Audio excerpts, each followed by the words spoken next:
is your Cherry Peak Ski Report for Saturday, March 26, 2022. We have a mid-mountain base depth of 24 inches with no new snow in the past 24 hours. Roads to the mountain are bare and dry, and the skies are mostly cleared. That's right, a bluebird day. Today's operational hours are 9 a.m. to 4 p.m. That is day skiing only, and it is our closing day. So make sure that you come up and get your spring turns in. It's going to be a beautiful day at the peak. Thank you to all that made it a great season for the 2021-2022 ski and board season. Our annual pass sale is going on now, and prices increase next Thursday. Starting at $199 is your individual passes, and starting at $699 is for your family. Over 24 reciprocal partnering resorts where you can ski for free. So come on up, get your gear together, make it a spring fling, and get your spring skiing in as the season comes to a close. Go to skicpr.com or simply follow us on all social media, including Snapchat, for any further updates and details. We'll catch you at the peak.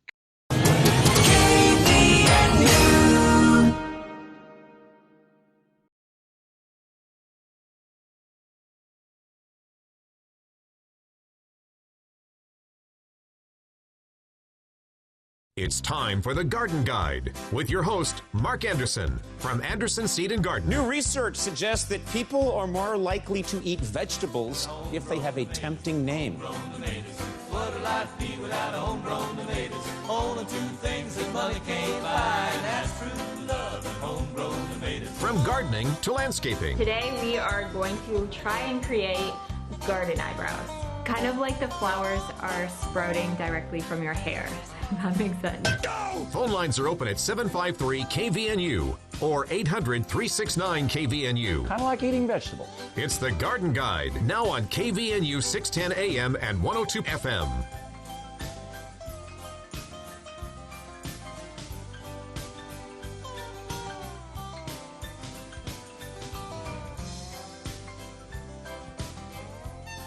Good morning and welcome to the Garden Guide. This is Mark Anderson with Anderson Seed and Garden, and it's been a wonderful week to be outside in the garden. I was at the Home and Garden Show all day yesterday, and just had so many people come and visit. And this is what we have decided is since we're not tracking COVID cases anymore, we're tracking spring fever cases. And so I had about 300 spring fever cases at the Home and Garden Show yesterday that I picked up alone. So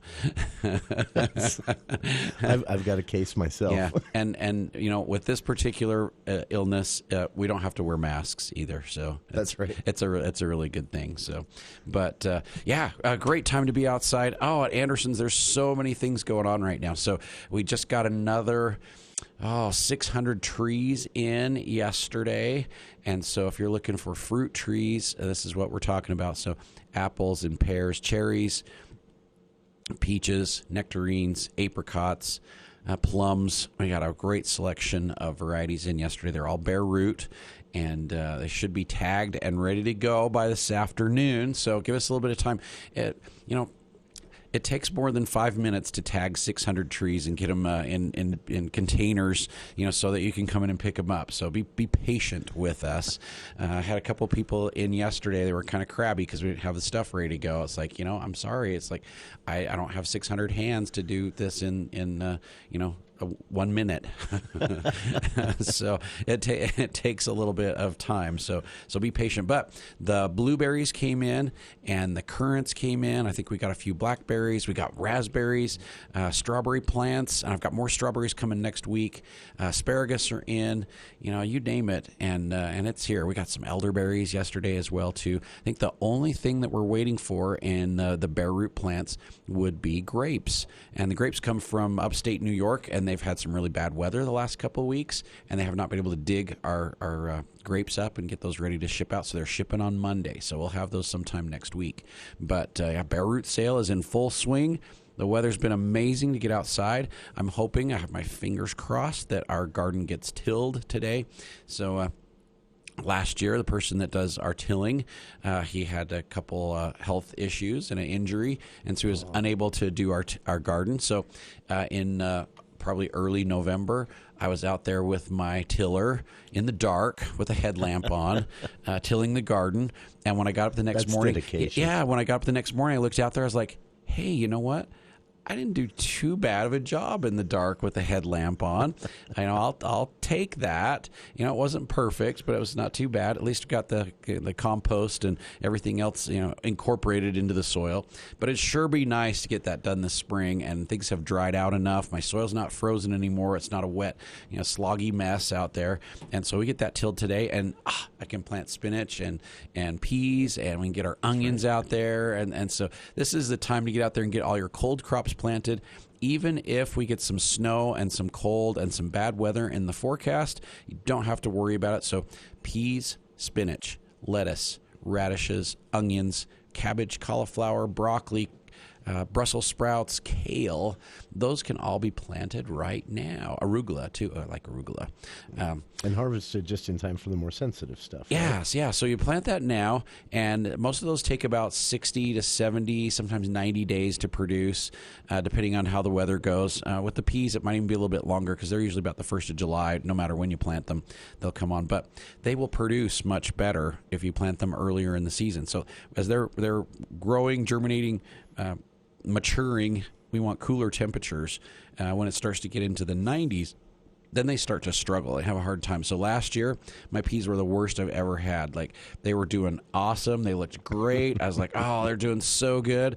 And then all of a sudden, the heat kicked in the 1st of June, and they were done. It's like hardly any flowers on them, very little production. They just didn't do very well.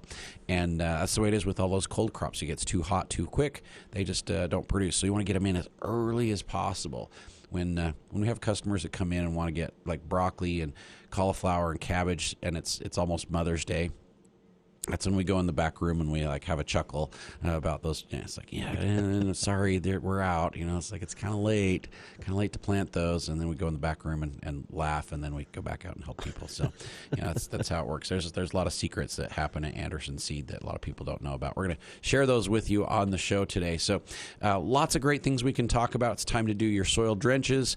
It's time to prune and spray fruit trees for dormant spray, so we can get them going. Great time to get a little fertilizer out there on the lawn. Excellent time to start planning ahead for a little water conservation this year. Yeah. And so many things happening, like I said, at Anderson Seed and Garden. So you are welcome to join us here on the show. Phone numbers are 753-5868, 753-KVNU, or 1-800-369-5868. And if you didn't know, it's our 80th birthday this year at Anderson Seed and Garden. Yeah, 80 years. Can you believe it? Wow. Yeah. I had a sales rep in the other day, and we were chit-chatting, and they're like, it's like, I've been coming in a long time. I think I remember your grandpa. I was like, no, that was my dad. And it's like, no, grandpa didn't really work at the store that much. He had a dairy, but grandma started the store. So grandma started the store in 1942. Wow, 42. Yeah, if you can believe it. Right in the middle of World War II, she started her own business. That was very unusual for a female entrepreneur to be starting up a business in 1942, but she sure did it, and we're still rolling. So 80th birthday this year, and so we're going to be doing cool. Yeah, we're going to be doing all kinds of little celebrations going on. And like I said, I will be out at the Home and Garden Show today, and we'll be there until about 6 o'clock. And I'm there to answer questions, and I've got some helpers there. I've got some gorgeous pansies. So we've got pansies on sale at the Home and Garden Show. So pansies are usually $2.50 for a pony pack, and we're selling them for $2 for the pony pack, and a great deal going on there. I've got primroses. I've got a bunch of gorgeous looking shrubs. We're doing a little bit of planting for people. So if you come in, you want some pretty pansies, but you'd like them in a nicer container instead of just the little pony pack, we can pop those up for you. So I've got some fun stuff going on at the Home and Garden Show. A lot of great plants coming in at Anderson's. Onion plants came in this week. Don't wait on the onion plants, because we will run out. As nice as the weather was yesterday, we burned through a bunch of those. So if you need them this weekend, come get them like first thing this morning, or else they'll be gone. Lots of potatoes in stock, and onion sets are in as well too. So it's like we're right in full swing at Anderson's. Of course, the greenhouses aren't full yet, but we're getting close, and it's still March, so we got a lot of plants to come still. I think there's even a couple tomatoes out in the greenhouse. Really? Yeah, which I think is a little bit crazy. That's but early. Yeah, that's nice though. Considering we had single-digit temperatures 2 weeks ago, have tomatoes in the greenhouse right now. It's like, I don't know if I'd plant those out yet, but it's a little bit early for Maybe those. buy them and keep them inside for now. Yeah, I could do that. You got to have a good spot, or you could just wait until latter part of April, first part of May when we have thousands of tomatoes in. Right now I got a couple flats out there just to appease those few people that are just like dying to do something. So, like I said, there are a lot of cases of spring fever going on in Anderson's. So I've had a few years where I came in and got seeds, tomato seeds, planted them in trays, killed them, went back and bought tomatoes. So I'm a repeat visit customer because we had a caller before the show, actually. Someone who wasn't going to be able to call during the show but had a question for you. But before we get to that, we do have a caller on the line right now, Charles, with a question. Good morning, Charles. How are you? Good morning. My question's for Mark. I prepared a huge standing grow box because I was so enamored with the sweet potato vines and what you did on Center Street. Thank you. So impressive. Yeah. I decided that back then, last year, I'd make the boxes, and hopefully this spring I would get the right plants in there. What I need to find out is two questions: is what a ratio of soil mixture should I put in those boxes, and also what are the plants and when do you plant them and what are they called and do you sell them? Great question. Yes and yes and yes would be the answer. So soil mix. How deep are your raised beds? They're about 12 inches deep, okay. Maybe 15 inches deep. Okay, not too bad then.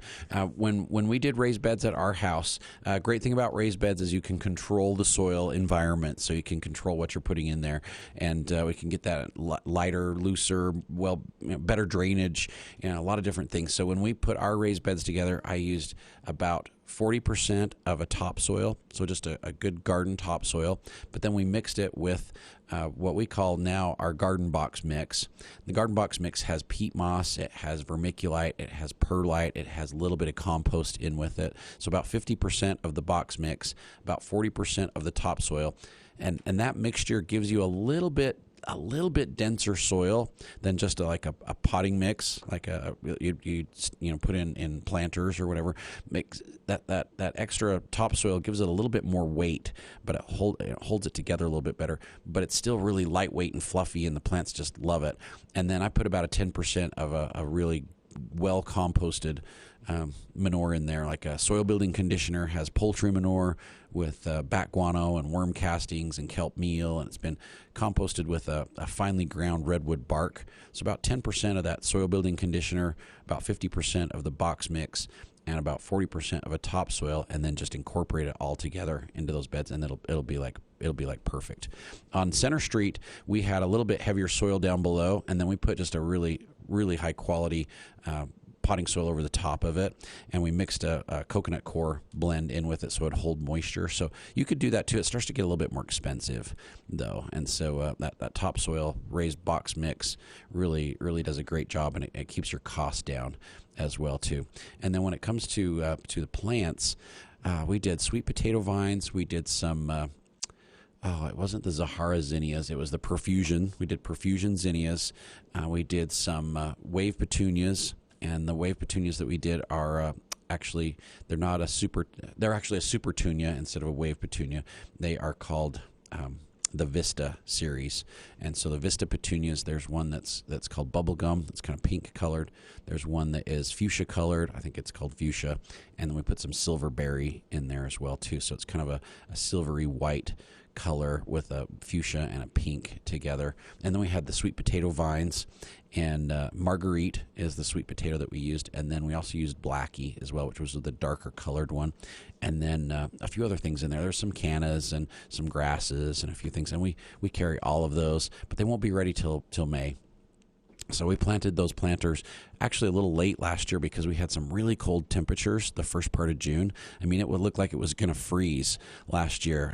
First part of June. We were just like going, oh my gosh, we had pansies out there at that point. And so we're just like, fine. We're just going to leave the pansies in. We're going to get through this horrible weather the 1st of June, and then we're going to plant stuff. So I don't think we planted until like the 8th or the 10th of June. But by the 1st of July, they were going crazy. Yeah, so don't get too excited, but probably by Mother's Day to Memorial Day is when you want to grab your plants, kind of watch the weather and see how things are going. And usually our last frost is around the 20th of May, so you could plant anytime right around there. And then I've got an amazing video that's about our hanging basket secret recipe, and that's the fertilizer combination that we used on those baskets all summer to keep them looking amazing. I'd be glad to share that video with you, so no problem, Charles. Great question, Charles. Thank you. You still there? You still? I think he just left us. Oh, we lost us. Charles, thanks so much for calling in. We really appreciate the question, and thank you for the compliment on the flowers. We just got pansies planted, not yesterday, but the day before. Oh, really? Yeah, Already? on Center Street. So there's pansies out there on Center Street. Give them a couple weeks. When we were out there planting, we had a group of kids come from the high school, walk past. They were going to Great Harvest right next door to us, and they're like, "You're out planting pansies?" And it's like, "Yep." And they're like, "Oh, they're kind of far apart." It's like, "Yep, that's the way we want it. Come back in 2 weeks, and you'll see how much they've grown, in 2 weeks." And they're like, "Oh, awesome. We'll come back right after spring break, and we'll walk over here and get another snack again, and check out the planters." So give them about 2 to 3 weeks, and they'll look awesome. Very nice. Yeah, they'll look really good. So we did have just before we started a caller who she said she couldn't go on. But she had a question for you, and it was about locusts, about grasshoppers. Oh, yes. She said she wanted to know if you knew. She had heard through USU Extension that this year should be much better, that we've reached the end of that 7-year cycle. Last summer was the worst. This summer should be much better. Is that also your prediction? I know it's hard to say. I have right? no clue. Yeah, we'll put it that way. And when it comes to grasshoppers, your guess is as good as mine. You just some years you go, oh, they're probably going to be really bad. They were bad last year, and then we don't see too much. And last year grasshoppers were bad. I thought they were actually worse a couple years ago. Yeah. So they were out of control. So we are hoping for a lower insect activity this year, but plagues usually follow after, or insects or That's right. We we had our plague, and then the locusts are next. Yeah, we had plague and pestilence. Usually comes after that, and fire. We've kind of had all three of those the last few years. So if it starts raining toads, I'll still plant the garden. That could be problematic, but it will be interesting to see. I have not heard that from the extension. I guess that is always a possibility. They follow the insect cycles a little bit more than we do. We're usually not so reactive to stuff, but we're sensitive to how many problems people are having, but don't really track those life cycles that much. So that's a great question. But there's some things you can do to control the grasshoppers so you don't have them all over in your yard. So the last few years, I've used an insect repellent. And so there's a repellent that's out there that we sell at Anderson's. It's made from cedar oil. It's made specifically to keep mosquitoes out of your yard. It really does a great job on mosquitoes. So if you're having mosquito issues, you can put this out. It smells great. It makes your yard smell like you are in the middle of a cedar forest. But the mosquitoes really despise it, so they'll just leave and go somewhere else. Well, it works on grasshoppers as well, too, and a lot of other insects. So I use this repellent in my vegetable garden. I use it in, when we've got people coming over for a barbecue or something and the mosquitoes are kind of bad, we'll put that out the day before, and we don't have to deal with mosquitoes the next day. It's a really, really great product. And Fertilome puts one out, and so does Natural Guard. Natural Guard, their product is called Lawn Shield. Comes in a 10-pound bag. It's a granule. You just broadcast it out just like a fertilizer. The Fertilome product is called Mosquito Go, and that really, they're exactly the same thing. They're just put in two different bags. And a really, really great product. Safe to use around all kinds of plants, pets, kids. And it smells good, drives the insects away, and you don't have to worry about spraying. And for grasshoppers, it's a great way to start when the grasshoppers are small. Keep them over at your neighbor's house. That's right. Yeah, put that repellent out there. Keeps the grasshoppers at your neighbor's house. So that's right. And if they complain, you just tell them how you did it. And just say, hey, yeah, you're welcome to go get some too. It's like, sorry, didn't mean to drive them all your direction. But usually the homeowners that have really bad grasshopper problems, they have a vacant lot next door, or they have an empty field out back, and that's where the grasshoppers lay their eggs. They don't lay their eggs in your yard because there's too much activity. You're turning the soil over too frequently. They want it in a spot where the soil's not going to get disturbed. They're going to lay their eggs out there, and they're going to hatch. And when they're small, they'll eat all the green grass and weeds and stuff in those vacant lots until about the first part of June, when it turns hot and all the plant material starts to turn brown. And when the plant material starts to dry up, then they're like, oh, this doesn't taste quite as good anymore. And it's like, ooh, that looks really delicious over there. Yeah, it's like, oh, I can see this beautiful green, yard over there. That's where I'm going to head. So then they start heading for greener pastures. And so if you can get them under control while they're small, right when their food source starts to dry up, get out there and do a little control in the areas where they're coming from. You can stop the grasshoppers before they get to your yard. Put up that barrier of repellent to keep them out of your yard. But once they get into your yard, they can really do a lot of damage before you get them under control. Whether you're using Nolobait or contact insecticide or whatever that is. Nolobait's a really great option. It's an organic, natural way to control the grasshoppers. It's a spore that only affects grasshoppers. That's what you want to get out in the field next door, the vacant lot out back, because you need to get them infected before they get to your yard, because it takes a week or two for them to get sick enough to stop eating. And so if they they have this beautiful lush tomato plant and this dry brown bran flake to choose from, which one do you think that, I mean, realistically, which one do you think they're going to eat? They're sneaky too. Yeah. They're going to eat that lush tomato plant. And when the tomato plant's gone, they're going to go, oh, here's some bran flakes. I think I'll have breakfast, and so then they eat those. It takes a while for that to start to work. So it's not like a miracle cure. They're going to magically be attracted to it and they're going to eat it over your plants. No. We got to get that out where their food sources started to dry up. And they're not interested in that food source anymore. And then all of a sudden, oh, hey, this looks pretty good. Let's eat this before we get to the neighbor's place. And so then they eat that. By the time we get to your place, then they've been infected with the Nosema spore. They are lethargic. They don't want to eat anymore. And it works really well that way. So not so bad. So hopefully we got that caller's question taken care of. So. I think that does it. Awesome. And we do have another caller here on the line. Very good. Kathy on the line. Kathy. Good morning, Kathy. Good morning. I have a question. About plants that need a lot of water. Do petunias and pansies need a lot of water? They don't. Pansies are very resilient, and they can handle the cold, and they can handle frost. During the summer, when it gets really hot, they don't like that very much. And so you've got to get them in a really shady location. And it usually retains the moisture a little bit better where it's shady for the pansies. So we only end up watering ours maybe, once or twice a week during the real hot, dry part of the summer. And, all the petunias that we do in front of Anderson's in the hanging baskets, obviously the hanging baskets we have to water every day. But in those planters, we had them set up to water about every third day. And so we weren't watering them nearly as much because the soil retains the moisture really nicely, even in those raised beds, even on Center Street where it's really hot and dry and a lot of asphalt and concrete and stuff there. But the soil was holding the moisture really, really well there. So I think a lot of times we water a little bit too much sometimes, especially if we have a mulch down. Did we talk at the show yesterday, Kathy? Yeah, we did. I thought I recognized your voice. So. I love that.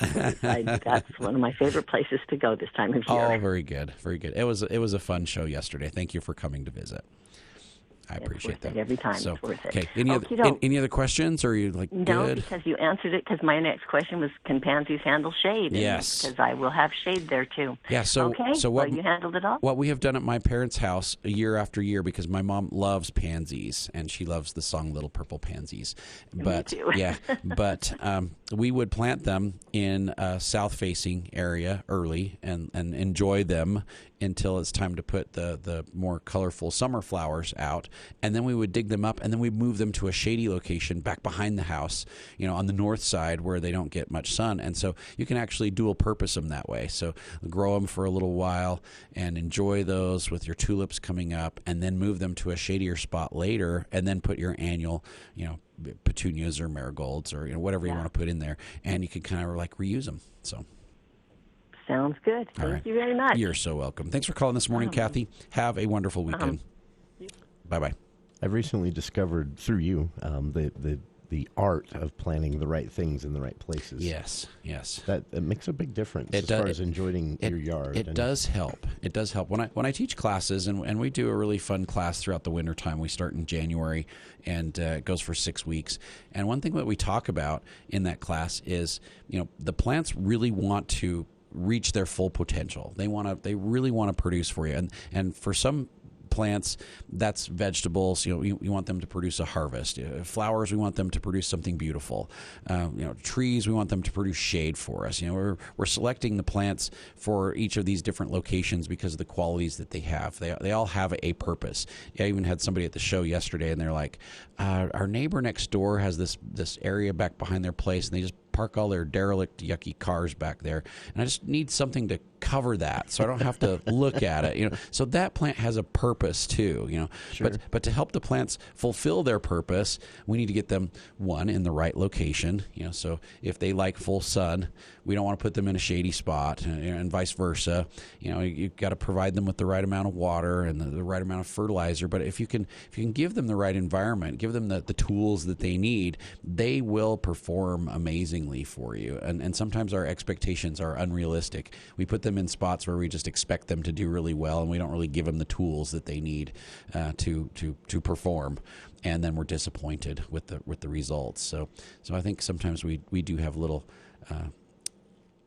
expectations that are exceed their ability to produce. I'm guilty of that. Yeah. But if you get them in the right environment and you give them the food and the water that they need and the sun, I mean, they want to produce. They want to produce whatever that is, whether it's shade or beauty or cover.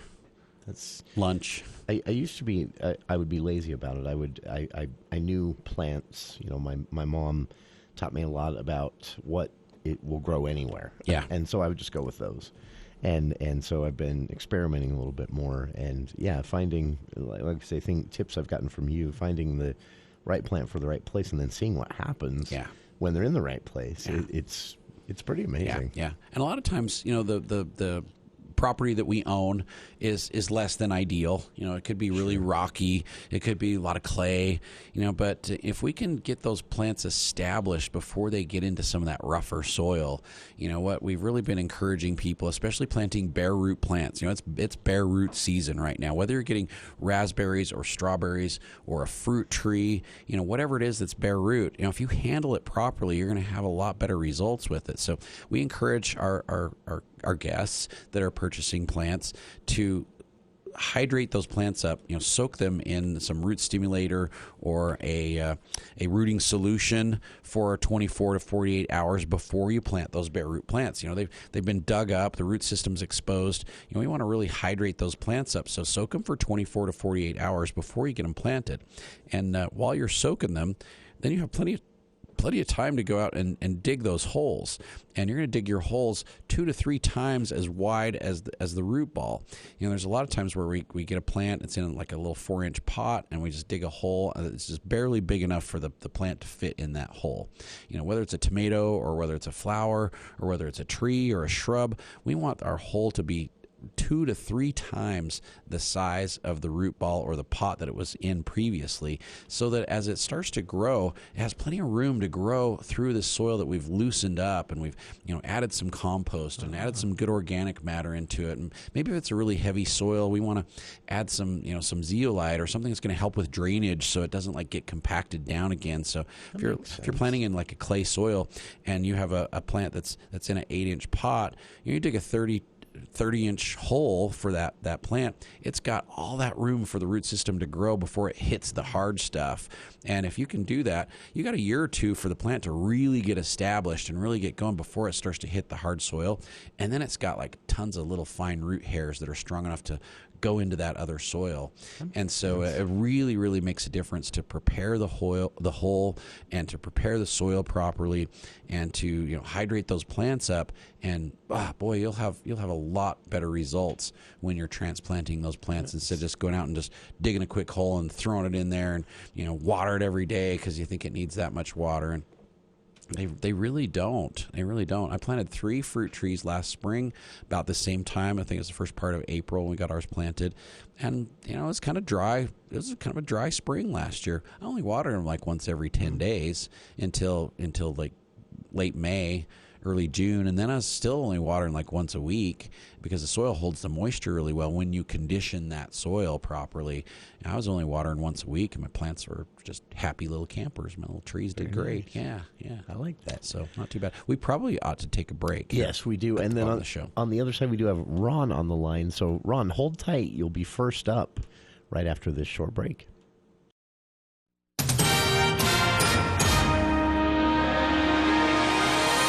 30 minutes after the hour, I'm Will Feelwright with your KVNU News Update. It's brought to you by UNI Furniture.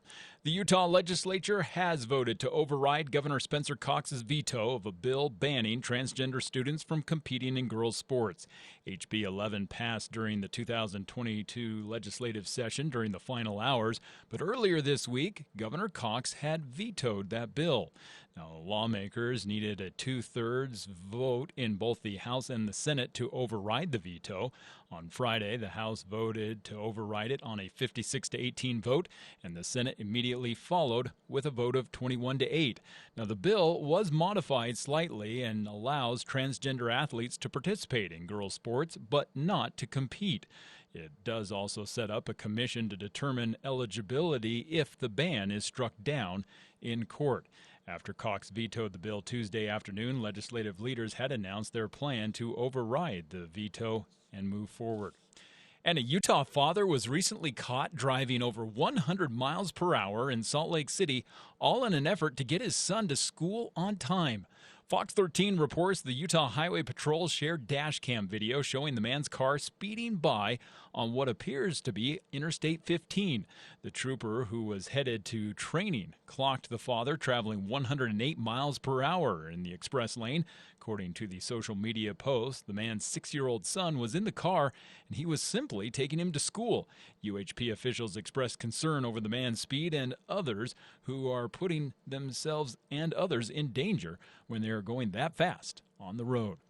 Well, looking at a really nice weather forecast over the next several days as we're going to enjoy temperatures in the mid-70s with a mix of sun and clouds with overnight temperatures right around the mid-40s. I'm Will Feelwright for KVNU News.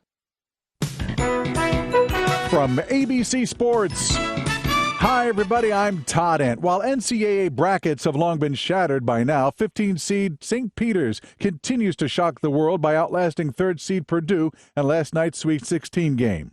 They go to the corner. Dasher for 3. It's good for St. Peter's. It's a 1-point game. The call on Westwood won. The Peacocks had 3 players in double figures, with Darrell Banks III leading the way with 14 points in their 67-64 victory. St. Peter's becomes the first 15 seed in NCAA history to advance to the Elite Eight. Another chapter written in the historic rivalry between UCLA and North Carolina, with the Tar Heels coming out on top. Baycott gives it off to Love for 3. Yes, again! He did it again! The call on Westwood won. Caleb Love dropped 30 points, and the Tar Heels won 73-66. North Carolina faces Cinderella St. Peter's on Sunday. This is ABC. This year, celebrate your anniversary with diamond jewelry from S.E. Needham Jewelers. Diamonds are a lasting gift and will be passed to future generations. When you shop our store, you'll enjoy a large selection of diamond bands, diamond pendants, and diamond earrings. Or perhaps this is the year to remount your diamond in a new one-of-a-kind wedding ring. Design it yourself and have one of our goldsmiths make the perfect ring. If you're in the market, come today. Open Monday through Saturday, 10 to 7. S.E. Needham Jewelers, middle of the block, at the sign of the clock. Take your business to the next level with Cache Valley Chamber of Commerce. Whether you're looking to open a new location or broaden your marketing footprint, we'll help you expand your reach throughout Cache Valley. Serving the local business community for over 100 years, the Chamber has the staff, knowledge, and resources to help your business succeed. As a member, you enjoy numerous benefits, from exclusive discounts to social gatherings. Every month, you can choose from a variety of networking events, learning seminars, and workforce development opportunities. Visit cashchamber.com for more info. From gardening to landscaping, The Garden Guide with Mark Anderson from Anderson Seed and Garden on News Talk KVNU, 610 AM and 102.1 FM.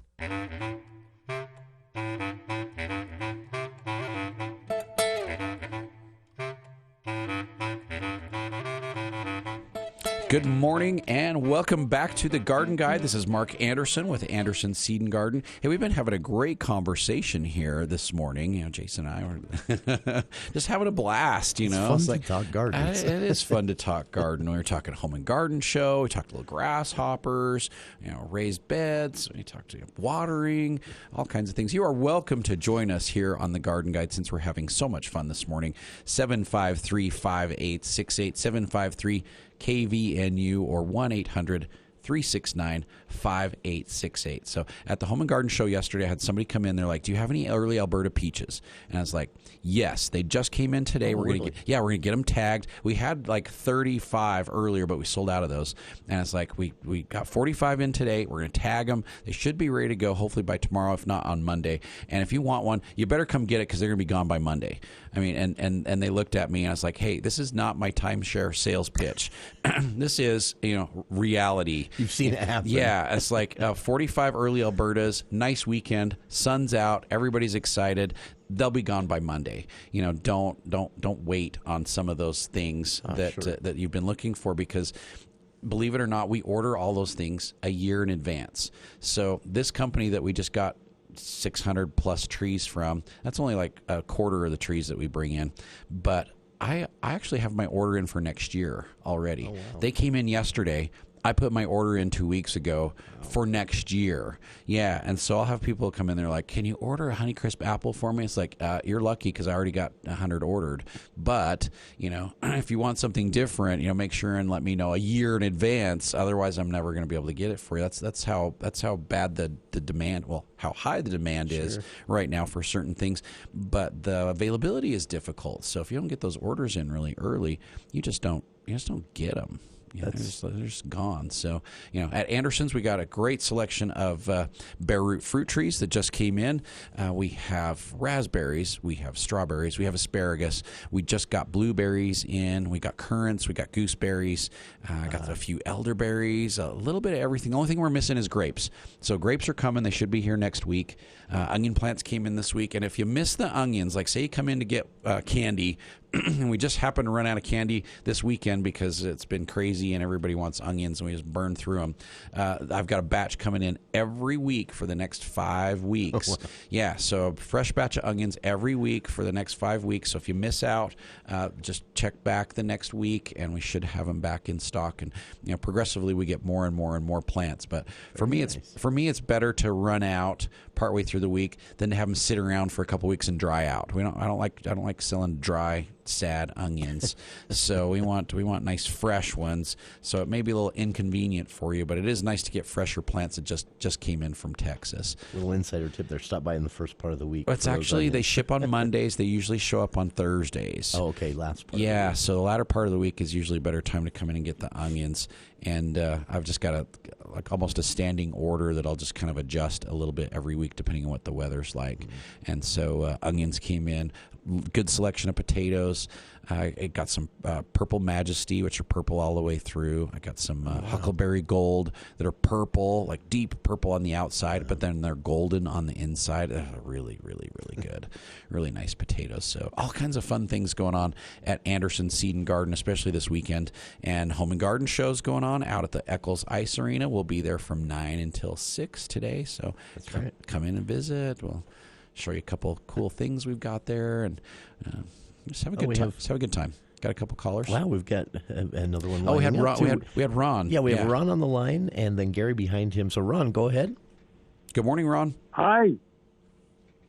How are you today? You can hear me? This is Ron. Yes, we sure can. Go ahead, Ron. Lucky for me. Can you give me an update on the wonderful Complete Disease Control from Monterey? Yes. So the Complete Disease Control from Monterey is a natural bacteria, but it's good bacteria instead of a bad bacteria. Controls a lot of different diseases, whether they are airborne and land on the plants, or whether they're soil-borne and are picked up by the plants through the root system. It works both ways. In fact, it's very, very effective on a lot of soil-borne diseases, so like verticillium and fusarium, which get into tomatoes and potatoes. We've had very, very good results with with it. Powdery mildew, I was using it on my squashes and pumpkins last summer when the mildew started going crazy about the end of July, first part of August. It was very effective. You can use it right up to the day of harvest, and so it's not virtually non-toxic for people, but very, very effective on a lot of different diseases. So any particular plants or disease we wanted to target with that, Ron? Well, as I recall, the sales pitch on this says that it's good for everything that grows. It's green. You can use it pretty much on any type of plant. It does work better on some diseases than others, but we're actually experimenting with it with a couple customers that have corn smut in their garden that gets into their corn patch, and I'm curious to see if it will work on controlling it because it carries over in the soil from year to year. And so we're going to give it a shot and see how that works. So sometimes even the manufacturer hasn't been able to test it on everything that it works on, but it's worth giving it a shot and see how it works. So yeah. And when this wonderful bacterium colonizes the roots on a plant, like on a tree, is that a permanent colonization, more or less, or do we know? That is a good question. I do not know if it is permanent like mycorrhiza would be with a tree or a shrub, but that's kind of how it works. It does kind of inhabit or colonize those root systems of the plants, and will fight those diseases off. That's how it does. That's how it works on the verticillium, and it doesn't transport nutrient and water like the mycorrhiza do, but it kind of builds a similar network. So very, very interesting science behind that particular organism. So interesting stuff. Okay. Yeah. That takes care of me for now. Thanks so much. You are so welcome. Hey, Ron, I've got Clayton Smith, who is like the tech expert for Monterey. He is going to be on the show on the 9th of April. So he's going to call in from California, and we're going to talk product. So kind of mark that on your calendar. He will be here as a guest, and we'll be visiting all about some of these great products. And complete disease control is on my list of things to talk about. So. Oh, great. All right. He's really helpful. Yes. Yeah, Clayton's great. Yeah, he's great. So awesome. Thanks for calling this morning, Ron. Thanks, Ron. Thanks, Mark. Yep. Bye-bye. We do have Gary, then Marilyn, then Lori on the line here. So Great. we'll continue churning right through here. Gary, next up. Oh, good morning. Good morning, Gary. I have a couple of simple questions. The first one is, did you say it's a good time now to spray my apple trees? Right now, or do I wait until they... Yeah. No. Great question. Great question. Right now, we're doing some pruning while the trees are still dormant. And then after I finish pruning, it's an excellent time to put on your dormant spray fungicide combination. So for like my arborist crews that are out right now, they're pruning, and then they'll come right behind and they'll spray a combination of an oil-based spray, usually a horticultural oil. It will suffocate any insects or insect eggs that have wintered over from last year, and then they put a fungicide in there with it too. They put Rally in there. The Rally works on powdery mildews and other diseases that may have wintered over from last year. It works on shot hole fungus, crinium blight, works on a lot of those diseases that affect the stone fruits as well as the apples and the pears.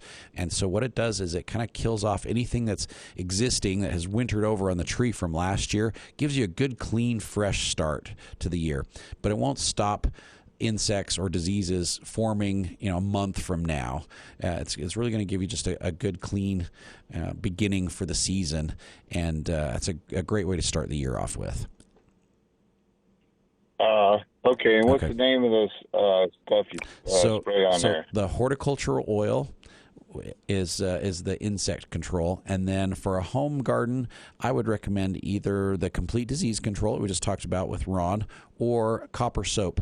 Both of those are excellent for a home orchard. Very safe to use, like right up to the minute you're going to harvest anything, and they work on a lot of different diseases. If you're worried about like codling moth, worms getting into your apples or your pears later in the summer, we're going to start that spray about the 1st of June. And so kind of plan on, end of May, 1st of June, we're going to start that summertime spray program. But for right now, we're doing a dormant spray with a disease control. So. Oh, okay. Okay. And I have one more question. I'm ready to put my peas in. Yes. Do do you recommend or do you think it's a good idea to soak them overnight? I don't put them in? I don't soak mine, but once I get them into the ground, I water them really, really well. And there are a lot of gardeners that do soak them overnight, and I think that's definitely acceptable. A great way to do that. I don't though. I found that if my soil is drier than the peas when I soak them, then it pulls moisture out of the peas into the soil through reverse osmosis. And so I like to get them in the soil and then water them thoroughly out there so the soil is really moist and saturated. So I don't have that particular problem, but there's a lot of gardeners that do. So. Okay, and then back on the apple trees, well, what I was worried about was the worms and stuff. Right. And you say that's later on. Yep. End of May, 1st of June is when the calling moth first application will really start. So you don't have to worry about it until then. And then we've got some really good options you can use that will last somewhere between 2 to 3 weeks. So you can get away with just maybe 3, 4, maybe 6 applications through the whole summer, since they kind of fly all summer long. So June, July, and August, you got to have that protective spray on there. So. Okay. All right. Yeah, thank you so much. You're so welcome. Thanks for calling this morning, Gary. Have a great weekend. Oh, you too. Thanks. All right. Who's up next, Jason? Next up, we have Marilyn on the line. Marilyn, go ahead. Good morning. Good morning, Marilyn. Is there anything I can do to kill the grass and weeds that are in my asparagus patch? The grass for sure. The weeds a little bit more difficult because whatever we use to control most of those weeds could damage your asparagus. Uh-huh. And so for the grass, you could definitely use either over the top or the high yield grass killer, and it will kill just the grass, and it won't bother your asparagus, even though it kind of looks like grass. It really won't bother that. And with the grass killer or the over the top, just remember it's kind of slow. You got to be patient with it. Make sure and do at least 2 applications about a week apart. Sometimes I recommend a third. Ooh. Yeah, Will that get the asparagus? It won't bother the asparagus, and you can use it up to about probably, I think, 2 weeks before you harvest. And so it dissipates fairly quickly and very effective at killing the grass, but it won't hurt your asparagus. Okay, now name the 2 again. Over the top? Over the top or high yield grass killer. Thank you. Thank you very much. You are so welcome, Marilyn. Have a lovely weekend. Thank you. Bye-bye. All right, bye-bye. And next up, Lori. All right. Good morning, Lori. Welcome to the Garden Guide. Hi. My question is, I have a pine tree that we've cut the branches off the bottom, and there's probably 5 feet distance between the ground and the top or the bottom branches, but we want to plant grass in there. Yes. Is that possible, and what kind of grass would you recommend where it's kind of partially shady? But yes, the tree is on the west side of the house. Great question. Difficult to grow grass underneath a pine or a spruce tree. And the reason is because of the tannins that are in the needles. And so a lot of gardeners and homeowners believe that the needles are so acidic that it kills the plants that are underneath. It's not really the acidity of the needles. It is the tannins that are in the needles that are made to kind of sterilize the soil around the tree so that it doesn't have to compete with anybody. And so, it's not just the shade, but you've got the tannins to deal with, and you've got some really compacted soil underneath there. And then you also have no natural water that gets underneath that tree because it all drips off and runs off the edges of the tree. So it's out around the drip line of the tree. I mean, you stand under a pine tree in a heavy rainstorm, you'll never get a drop of water on you because it all just runs off and ends up on the exterior of the tree. So, you have some issues to have to deal with in there. So more resilient grasses would be more effective in there, like a cabin mix or even a pasture grass, because your regular turf will just, over time, it will just thin out to the point where it's not even worth having grass underneath there. And, in shadier locations, we recommend you mow closer because it gets the grass to spread out a little bit more. We recommend you fertilize a little heavier because the tree's stealing the nutrient. And that particular situation, you'll have to water a little bit more because you got to get the water underneath the tree because natural water is not going to get down there. So you do have some issues to deal with, Lori. Okay. All right. Well, I was afraid of that. Yeah. Well, your instinct was correct. there's a few things that grow well underneath the tree. Usually with trees that are trimmed up like that, we recommend a ground cover of some sort, like creeping jenny or vinca or snow and summer. I mean, there's a lot of ground covers that actually do okay underneath a pine or a spruce tree, but you still got to kind of baby those along a little bit too. So, okay. All right. Well, I appreciate your help. You're Thank you so much. welcome. Hey, thanks for the phone call and the question this morning. Okay. All right. Okay. Thanks, Lori. And next up, Christine. All right. Good morning, Christine. Welcome to the Garden Guide. Hi. Thank you. I was wondering, and maybe I missed it, how do I prune my grapes? Grapes, I don't kill them. Grapes are a little bit difficult, and I struggle to prune the grapes too early because they look like they're dead.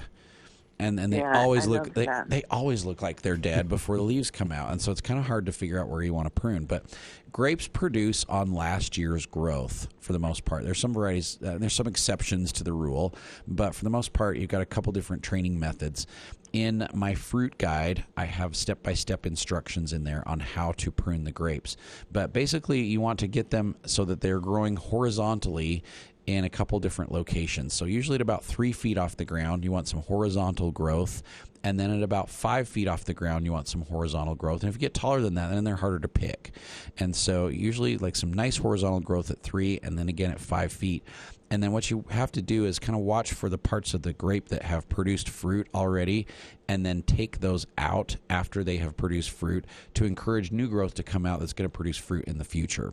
And so you don't want to take off all the new growth from last year because that's where your fruit production is going to be, but you want to keep those vines refreshed and renewed and get some of the old growth out so you can encourage new growth that's going to produce more grapes. So there's some good diagrams in my fruit guide that will kind of show you where to make those cuts. It depends on the varieties of the grapes, but that can help a lot. And there's some good description on, this is what to look for, this is what to do. But it's a little tricky until you get in there and just really get doing it. And then you go, oh, okay, oh, I see. This is where that growth is. And that's what produced fruit last year. And then you kind of get a better feel for it.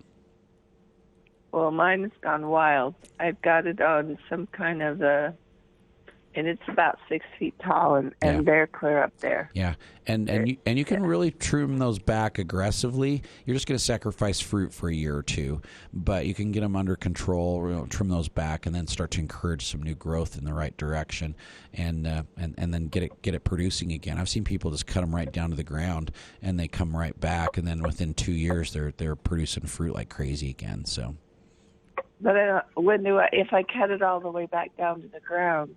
Then when do I do that? You could do that fall or spring. I mean, I don't recommend that, but I mean, if you can salvage more of the older part of the vine, then you're going to get production a lot faster. But there have been times where people are just like, oh, somebody came in and with the backhoe and accidentally hit my grape and smashed it. It's like, all right, let's just cut it down the ground. We got new growth come up. A couple of years, they're back in business again. So it's not completely unsalvageable, but it takes a little bit more time.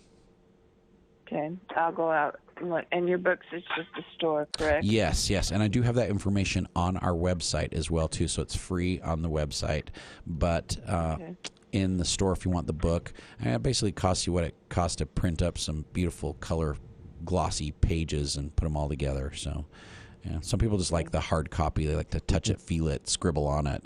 Stuff. You can't do that on the digital version. So basically, wait a little while. Well, it's up to you. So you can go and get that same information on the website for free, or if you want to get the book, it's got not just the grape information, it's got all the small fruits and all the fruit trees and all the nuts and everything there. It's just I just have a lot of customers that like it in the hard copy version. So we have that also. So thanks, Chris. I should wait a little while to prune. Yeah, I would probably shoot for mid-April, and that should be a good time. Yeah. Okay, I'll wait. All right. Thank you. Awesome. Thank you so much. Have a great weekend. Thanks, Christine. And with just enough time for our last caller, Vicki on the line. All right, Vicki, you got about 30 seconds. Okay, I know you already talked about the apple trees. Yes. You're supposed to spray them with dormant spray. Right. But in the past, you've told me to do horticulture oil with something else, not Raleigh. Was it copper soap? A copper soap or complete disease control or The Rally is a wonderful commercial version. The F-Stop is the same thing in the homeowner version. So F-Stop, copper soap with the Hort oil, wonderful. Okay. All right. And I'm supposed to prune my trees now, right? Now's a great time to prune your trees, especially while the weather's so nice. Enjoy it. Okay. All right. Thank you. Thank you so much, Have Vicki. a good day. You too. Thank you. Thank you, Vicki. All right. Jason, I'm glad thank you we so got them all much. in. Yeah, thank you so I'm much. impressed. It's my pleasure. Always wonderful doing the show with you. And it's a good time. Thank you so much to all the callers that have called in with wonderful questions. If you have more questions, come see me out at the Home and Garden Show today. Otherwise, You're headed there now, right? Yeah. My wife's at the store, and I've got my great crew at the store as well, too, so they can answer questions for you, help you find trees, do whatever. But I'll be out at the Home and Garden Show for today. And then, enjoy the weather. Come get some bare root plants. Get outside, do some planting, and have a great weekend.